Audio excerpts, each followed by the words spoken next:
I'm a 35-year-old office worker and my husband Kevin, who is 6 years older, and I have been married for 9 years. Right now, due to some reasons, I'm living with my mom.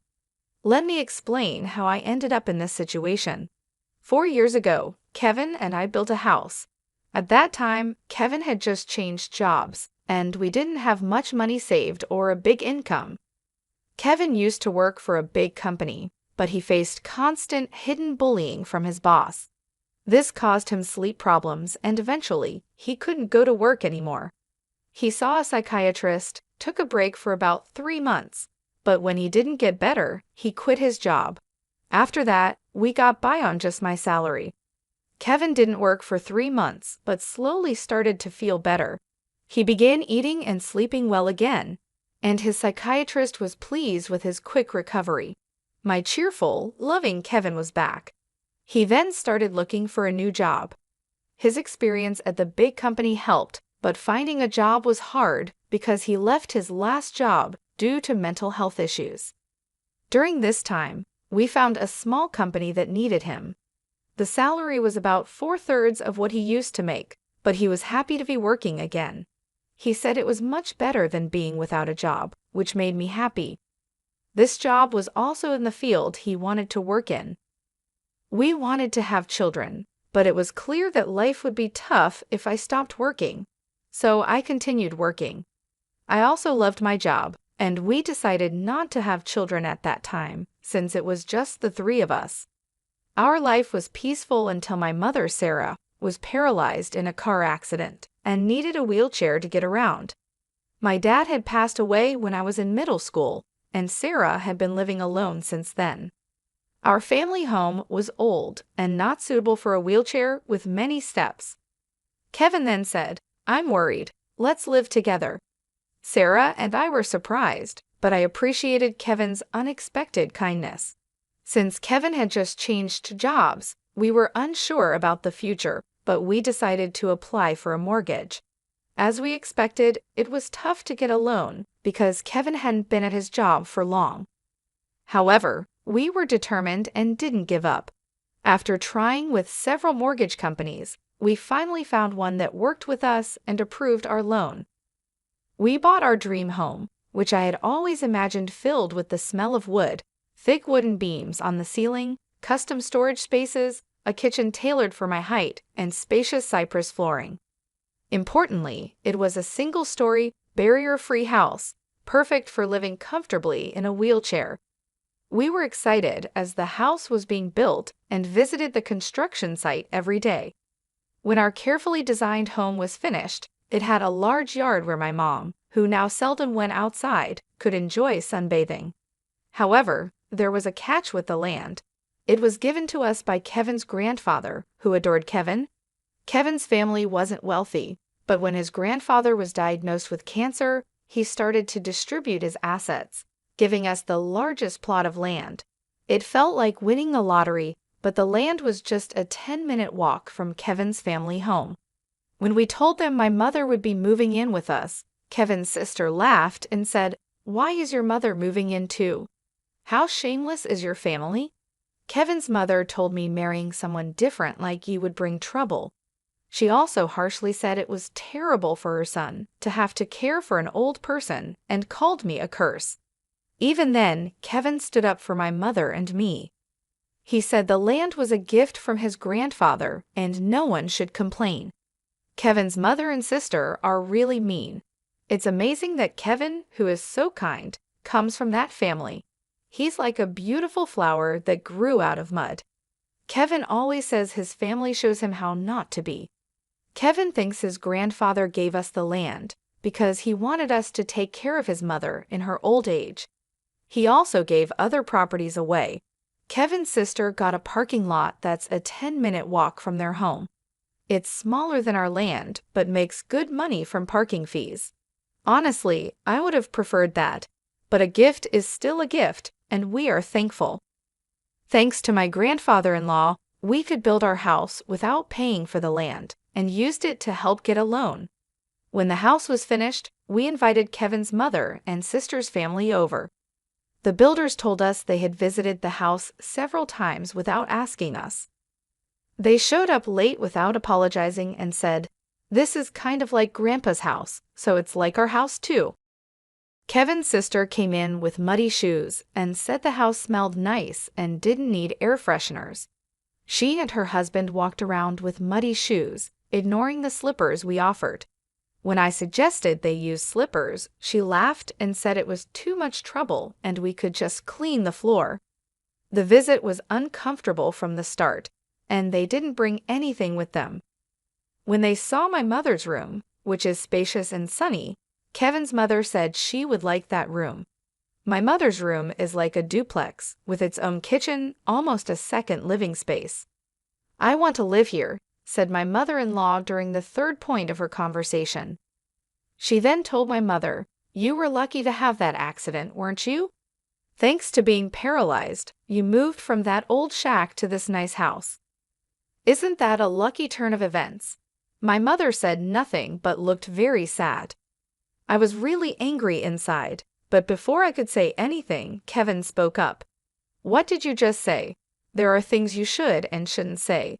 It makes me question your humanity. I can't even believe you're part of my family. You're the worst. Apologize now," Kevin demanded firmly. Whether they were amused or not, my mother and sister-in-law glared at me. Then my sister-in-law angrily asked Kevin, "What's this all about? It's a total turn-off. It's not cool to invite people over and then be rude to them just because you built a house. You think you can act superior." The mother-in-law chimed in, "My son messed up by marrying you. You're a jinx." Kevin didn't stay silent. "Enough is enough. This mess started because of your rude comments. You said the accident was a good thing and called my wife a jinx. I will not forgive that." The mother and sister-in-law looked frustrated by Kevin's strong response. Then my mother, who had been watching everything, said with regret, "It's okay. I am here because of the accident, and it's true I moved from a rundown house to this beautiful one. Your son has always been kind to me. Thank you." Perhaps feeling guilty, the mother and sister-in-law left, giving me a nasty look. My mother then apologized to Kevin. "I'm sorry if I upset your mother and sister. I'm sorry for ruining the mood at our housewarming party." Kevin responded, "No, I should be the one apologizing. It's embarrassing how they lack decency. I'm really sorry, but I am happy to be living with you. Please understand that." With that, my mother started to tear up. Since we live near Kevin's parents' house, the neighbors all know us well. They've known Kevin since he was a child and are very kind to us. 4 months have passed since that day. We were finally settling into our new home, and my mother started to smile more when I received an unexpected call from home. While I was at work, we rarely get calls from home, so it surprised me. My bad feeling was right. My mom, sounding very upset, called to tell me something awful. Kevin had collapsed at work. I was shocked and spoke to my boss right away, then rushed to the hospital. On the way, I tried to stay calm by imagining that Kevin would be okay when I got there, joking around like always. But when I arrived, it was a shock to see him with so many tubes attached to him. We had planned to go to a movie that weekend. The doctor told me Kevin was in critical condition and might not wake up. I felt like I was in a movie. I couldn't even cry. Despite my prayers, Kevin passed away. At the hospital, my shock continued as my mother and sister-in-law arrived. When they heard Kevin had died, my sister-in-law accused me harshly, asking if I had poisoned him or if I was after his life insurance. My mother-in-law also blamed me, saying bad things always happen around me and called me a jinx. I was too sad to respond. Then my own mother arrived in a caregiver's taxi, crying over Kevin's death, which finally made me cry too. We both sobbed loudly. My mother-in-law rudely told us to stop the fake crying. She said Kevin had changed because of me and that she didn't want to see us ever again. Then she left the hospital. A funeral director came to organize Kevin's funeral, and we went to the funeral home. Kevin had died from a brain hemorrhage, which was hard to believe since he was fine that morning. When I told my mother-in-law the funeral plans, she harshly said she wouldn't come because Kevin always sided with my mother and me. She said her daughter wouldn't come either. Many of Kevin's coworkers and friends came to the viewing, but neither my mother nor my sister-in-law and her husband were there. Many attended the funeral, and it was clear that Kevin was deeply loved. Many people cried for him. It was hard, but maybe this is just the kind of people his family were. I was happy to spend the whole day with those who truly missed my husband. After Kevin's death, I got an email from my mother-in-law, but it was inappropriate, so I didn't reply. She was asking about the life insurance money and kept emailing because I didn't respond. Eventually, she claimed she had a right to it. I chose to ignore it because I wasn't ready to deal with that. When we got home, I noticed a light on inside, which was odd. My mother, Sarah, was confused and thought we had turned off all the lights. I figured maybe I forgot because I was so upset. I told her it was understandable given the situation, and I unlocked the door. When we entered, we could hear the TV, which was very strange. Inside, we found my sister-in-law and her husband sitting there. I was so shocked I couldn't even speak up. The living room was full of unfamiliar furniture and boxes. We had no idea what was happening. My sister-in-law said, "Why did you just barge in here?" "Well, it's your first time, so I'll let it slide.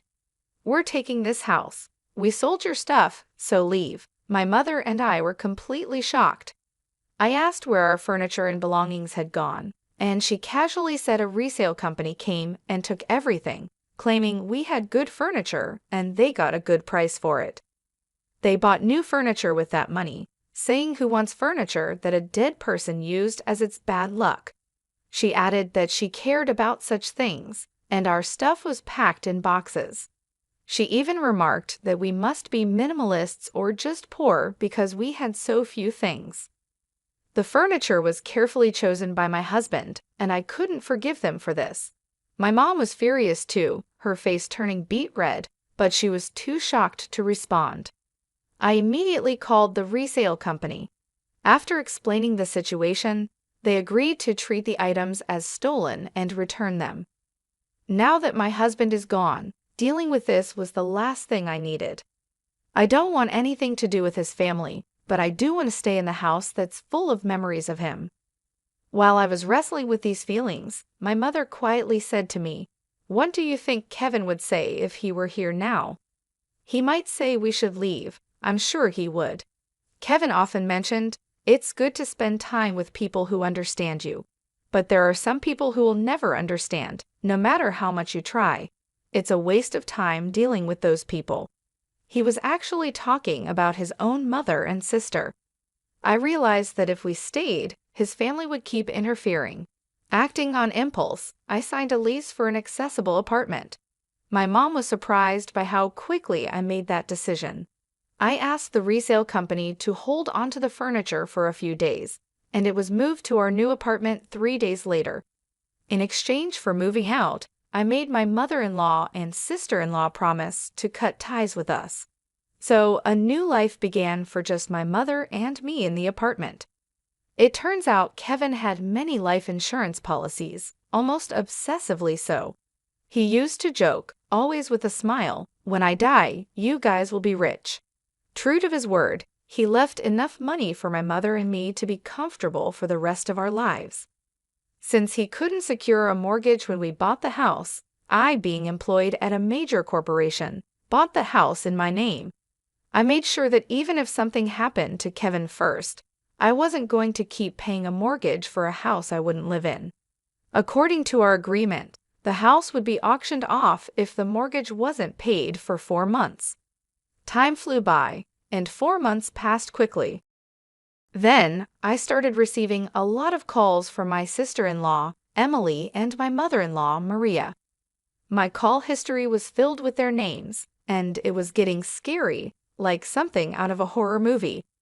They were incredibly persistent, so I finally answered the phone. They were furious because the house was being sold. Apparently, when they tried to return to the house, they found out they couldn't get in because of a seizure notice. Emily and her husband had moved out of their apartment since Kevin passed away, and Emily had also quit her job. I suggested they move back into their parents' house since they were panicking about suddenly being homeless.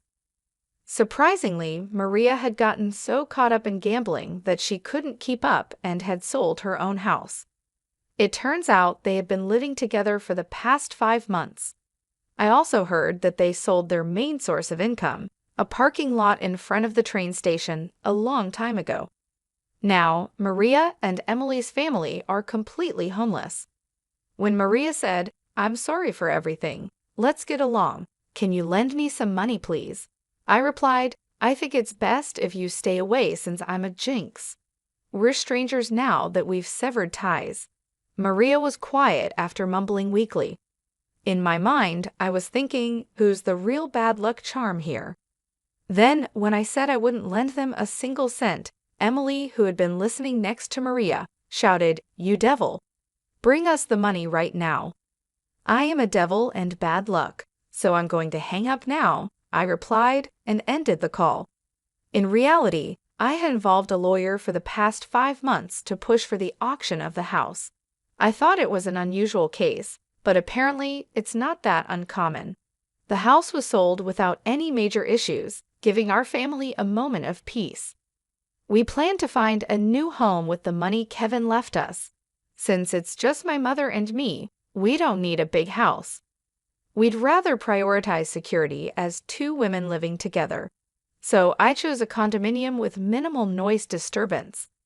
I remember something my husband always said when we built our home. People can get energy from the sun, so let's create a place where the mother-in-law can enjoy her hobby of reading in the garden without feeling self-conscious. With those words, he had made a spacious courtyard for her. So I looked for a condo with a large balcony where she could enjoy her coffee and read. It's smaller than our previous home, but the room is spacious enough to house the furniture my husband proudly chose. The piece of land that was gifted to us by Kevin's grandfather was expansive, and the house sold for more than expected. With that money, we're moving forward. I recently bought a luxurious condominium with exceptional security features, a choice I'm sure would have comforted my always cautious husband, Kevin. The peace of mind that comes from living in such a secure place is invaluable, especially after the tumultuous experiences with my in-laws. Life has taken a dramatic turn since Kevin passed away. Amidst my grief, I've been dealing with the fallout from his family's actions, which, frankly, has been draining. Following the auction of the house, Kevin's mother, Maria, and his sister found themselves without a place to live. Despite their desperate attempts, including trying to borrow money from neighbors, they couldn't secure any financial assistance and ended up in public housing. Living in public housing, they continued their old habits, causing disturbances that have started to concern the community.